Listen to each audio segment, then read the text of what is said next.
Who's the biggest threat to the Bucks in the East? I actually think, and I know it's not in style now to say it, it's the Celtics. I think the Celtics are, and I'll tell you why. Number one, the Sixers are down Ben Simmons. I think the Sixers are the worst matchup for the Bucks actually at full strength, but we don't know anything. Like they're saying he's out indefinitely. They'll reevaluate in 2 weeks. We have no idea what's going on with Ben Simmons, so I have to table them right now. I know the Raptors been doing great. They're down Kawhi permanently. He's gone.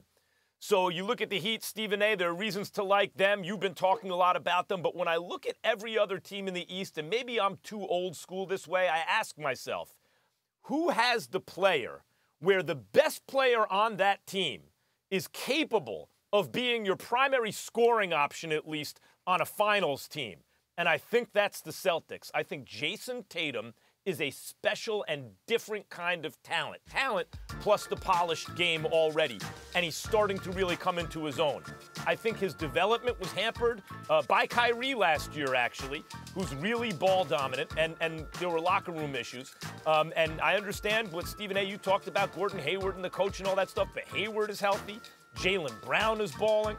You have Jason Tatum, who I just mentioned, who's putting back-to-back 35-plus point games now. And if you look at the Celtics, they're not deep, and that's an issue. There's no doubt about it. But when they're fully healthy, they almost never lose. And we can't, that can't just be ignored. When firing on all cylinders, they're just about as good as any team in basketball. And for me, it comes down to when you have a squad, who's your best player? Can I see him being the best player on a finals team? Yes, I can. Jason Tatum, yes, I can.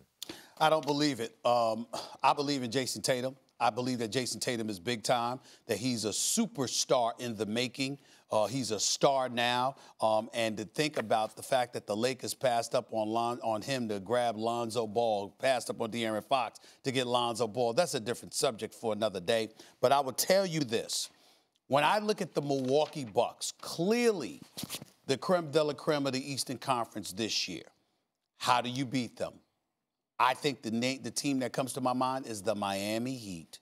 When I look at the Miami Heat, clearly size is a factor, and I understand that. The thing is, the Miami Heat is the second-ranked three-point shooting team in the NBA. They beat Milwaukee in the one matchup that they had against them this year, albeit it was just the second game of the season, and it was even without Jimmy Butler.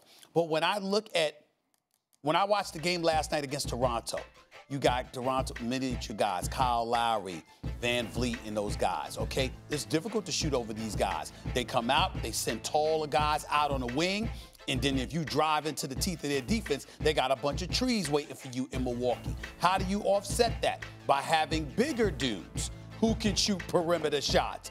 And that is what Miami has. In Butler, in Duncan Robinson, in Tyler Hero. I know Kendrick Nunn is, he doesn't have that kind of size, but I like him a lot. Ben Adebayo, this brother is big time in the open court as well. They've got athletes, they've got thoroughbreds, they got guys that can play above the rim, they got guys that shoot from the damn parking lot. This is who Miami is, and I think that's the one ingredient that could ultimately humble the Milwaukee Bucks. I don't see size and physicality offsetting them, nor do I see a lack of depth offsetting them. You have to have depth with perimeter shooters in order to take them out. That's why I say Miami. Let's go through all the matchups. So I don't believe in Philly because I don't think Joel Embiid as a leader is maturity-wise where he needs to be to lead men. I think talent-wise, incredible, one of the best in the league. Yeah. Maturity-wise, I don't know, not there. So I think the Sixers out of the equation. The Raptors, Pascal Siakam, their team's best player. What does Milwaukee have? A lot of tall, long, athletic wings that can defend Pascal Siakam. You saw that last night. Let's go through with the Miami Heat. I like your argument to some degree, but I worry about who's going to be the guy that can create for the Miami Heat, because their guards for the Bucks are bigger and they stay at home. They funnel you towards their bigs, right? They stay at home, so they won't get those wide open three-point shots because those guards are going to stay at home. Who has the best firepower in the Eastern Conference, Stephen A? It's the Celtics. Who's the best player on the Heat? I'm not sure. You're not sure? I'm not sure about that. Who's the best player in the Heat? Jimmy Butler? Let's go through it. Best player in the Heat, Jimmy Butler. Right. Who's the best player on the Celtics? Well, it's Tatum. Okay. Who's the second best player in the Miami Heat? Who's the second best player in the Celtics? Adebayo, you can say Adebayo. Okay, who's the second best player? Kemba. Who's the third best player in the Celtics? Yeah, but I'm just waiting, Stephen A. Let me finish my point. Go now. ahead. I'm just going through the list of the firepower. I hear you, but the firepower, because the versatility of the positions. They have guards that all can get it off the dribble and can beat and negate the size that Milwaukee has, because they can finish at the rim and it can shoot, where I don't see the versatility of the Heat being the same way with the versatility of their guards. They don't have the same firepower. Where I disagree with you there is this, because I think that they primarily are perimeter shooters. It's not that Boston can't be that, but if you watch Boston, it gets to a point where you literally find a Jason Tatum one-on-one, a Kemba Walker one-on-one. You might kick it out to a Jaylen Brown, but that's about it. And then when they go to their bench, I think it's a huge question mark, because I'm reflecting back on what happened with them last year. Although Kyrie was there instead of Kemba Walker, I'm still looking at their depth against Milwaukee. I don't like it. Whereas with Miami, when these brothers get rolling, I think they're a major, major threat, because they play within themselves. And they don't really try to go one-on-one. They just fire away. They move the basketball and they fire away. I'm not saying they'll beat Milwaukee.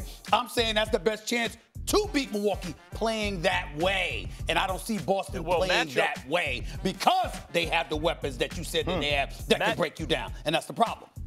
Matchup-wise, Toronto may be the worst matchup. I think if Simmons is healthy, I don't like that matchup for the Bucks. I think that's a very tough series. But assuming he's not healthy, matchup-wise, it may be Toronto. They still have those good defensive bigs that they can funnel them towards, as you mentioned. But I don't like them because they don't, their best player was Kawhi Leonard. Now it's Siakam. That's a fall-off. But Jay, I think you make an excellent point. The question is, with the Celtics, are they ready? Are the young guys ready? Because, like, when you did matchups in the recent past, just like you did them and said, let's say, take the Warriors and the Cavs, right?